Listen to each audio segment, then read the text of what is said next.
Distance does not only separate bodies, sometimes it sharpens desire, turning quiet moments into longing and memories into ache. What existed between Aiman and Sara had never been loud or reckless. It was slow, restrained, and deeply felt.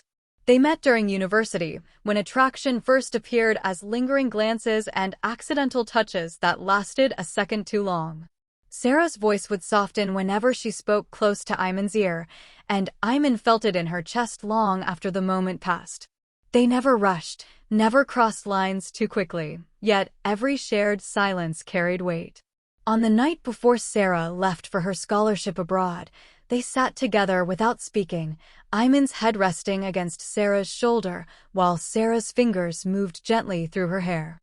It was not passion in motion, but it was desire held back by fear and tenderness. They both knew something powerful was forming, something neither distance nor time would easily undo. Once Sara left, longing filled the spaces she once occupied. Aiman learned how heavy nights could feel when the body remembered what it never fully had. She would lie awake, recalling the warmth of Sara's presence, the way her closeness stirred something deep and restless. Sara, in another country, lived a life filled with progress and achievement, yet every night ended the same way, with thoughts of Aiman. On video calls, their smiles were controlled, their voices calm, but their eyes revealed more than words ever could. Sometimes Sara leaned closer to the screen, not to show her face, but to feel nearer, as if proximity could travel through pixels. The desire between them matured in silence, becoming less impulsive and more intense. Distance did not erase their connection, it refined it, turning it into something deliberate and deeply aware. As weeks passed, restraint became heavier than separation. Aiman often wondered what would happen if Sara were there, if the careful distance they once maintained would finally dissolve. Sara imagined the same, remembering the steadiness of Aiman's hands, the quiet strength that had always made her feel safe.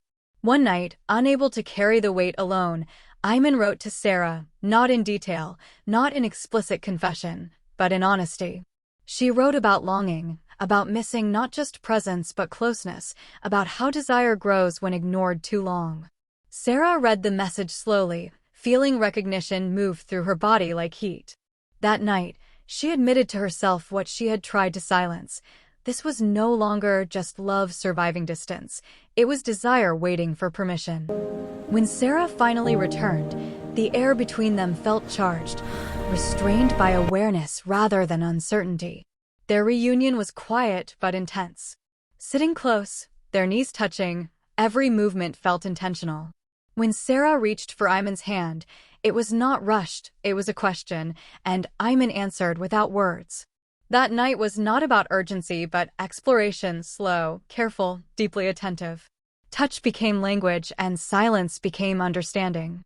They moved as two women who trusted not only each other's bodies, but each other's hearts.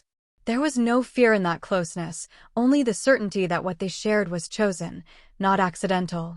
Distance had taught them patience, now intimacy felt earned. When separation returned, it did so differently. This time, distance carried reassurance instead of doubt.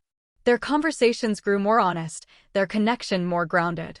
Desire remained, but it was no longer lonely, it was shared, acknowledged, and respected.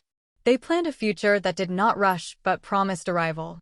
After the distance, their love became something fuller, a balance of longing and trust, intimacy and restraint.